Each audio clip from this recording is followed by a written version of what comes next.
This is the Bodhi Sport. It's sort of the high-step, larger version of Bodhi's bikes. They've got another one that's got bamboo fenders. It's called the Step Through, and they're fairly comparable in terms of specs. You know, they both have a 250-watt geared front hub motor. They've got a rear geared.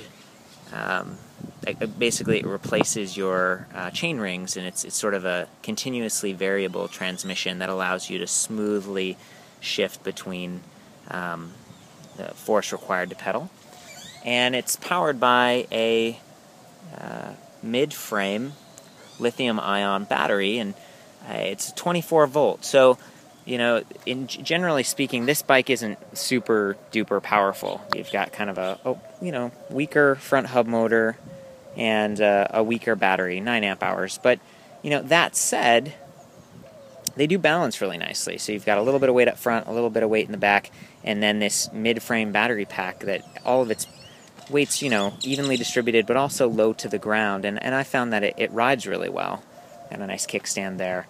And again, if you're sort of a larger guy, this is probably the version that you want. I think it comes in 20 and 22-inch frames. But some of the things that I really like about this bike is that it comes with nice-looking fenders. It's got a built-in light up here that's actually powered off of the battery system.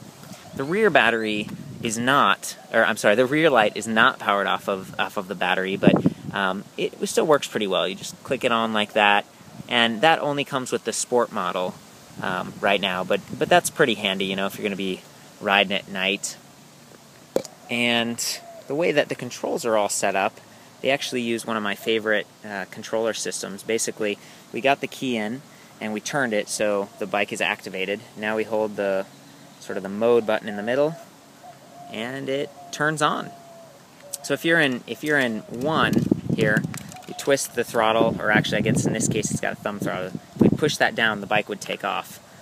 Otherwise, you can basically turn it up to 2, 3, 4, 5, and that's pedal assist. And so down here you can see it really, really nicely here. This is a pedalex sensor. It's got like little metal pieces and there's magnets. So as you pedal this crank, it senses that you're pedaling, and that activates the motor, and that helps you just extend the range. It keeps you from getting a sore, tired thumb, you know, using the throttle the whole time, and that's called pedal assist. So that's a really nice option. So as I was saying earlier, this bike's it's really fully featured, and one of the drawbacks that I sort of identified with the step-through version of this bike is that, you know, you're required to leave the keys in the whole time here. And with the step-through, you don't have this bar protecting it, so it's easy to kind of kick these keys.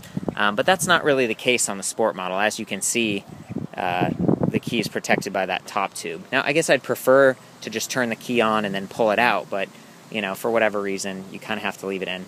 And the cool thing is you can take that battery off to charge it. You can take it off to make the bike lighter if you want, but it's not an especially heavy bike. I mean, I guess it could be a little bit lighter, but this is kind of standard. I'd call this sort of like an entry-level electric bike that is really fully featured, you know, with all the fenders and the lights and everything.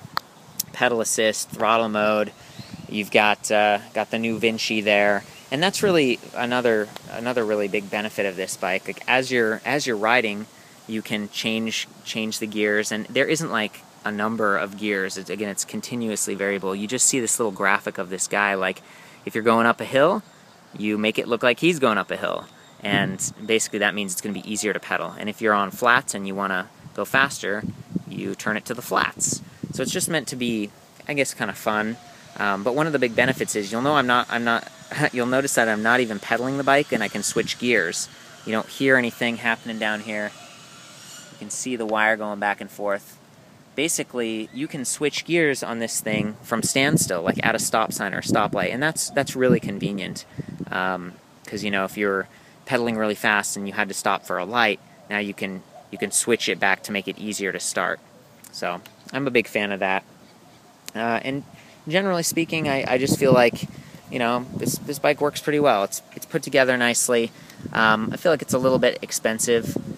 And you know, there are different options to explore out there, but I do like the way that they've kind of, you know, balanced it out, as I talked about earlier. I feel like that's a big deal on electric bikes, because you can end up with a lot of weight sitting out on the back. You know, a lot of bikes have like a rear hub motor and a rear battery, and this one, it's like it's all spread out really nicely, and it looks nice. You know, it almost doesn't look like an electric bike. Another thing to notice here is that they've got this nice aluminum chain ring, sort of a chain protector, bash guard almost, so you know, if you're going over rocks or something, that's going to protect the teeth.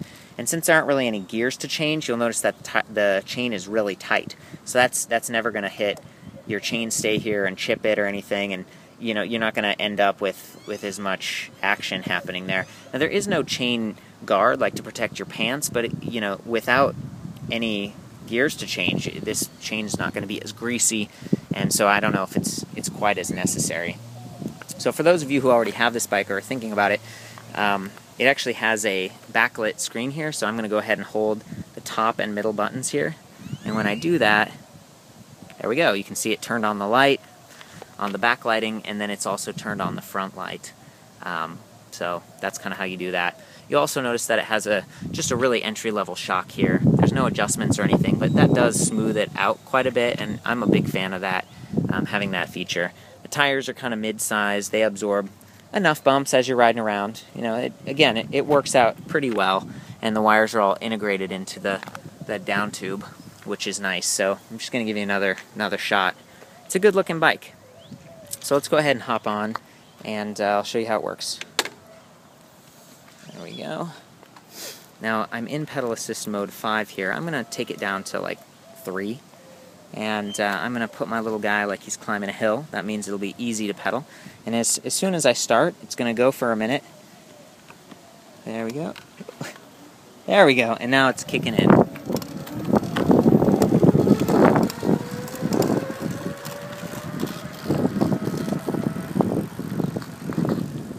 So that's how pedal assist works. We go ahead and turn it up to 5.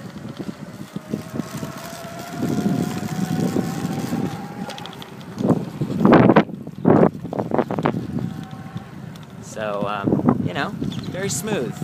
And even though it's only a 250 watt motor, it gets the job done for sure. And I don't know, I guess that keeps the bike a little bit lighter because the battery's not as big, the hub motor's not as big.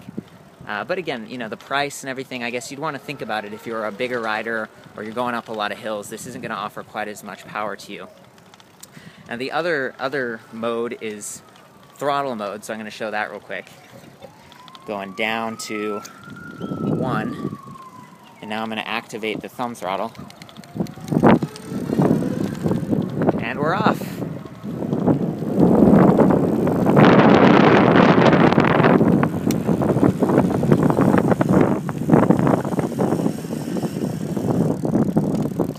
Got those nice disc brakes, both front and rear.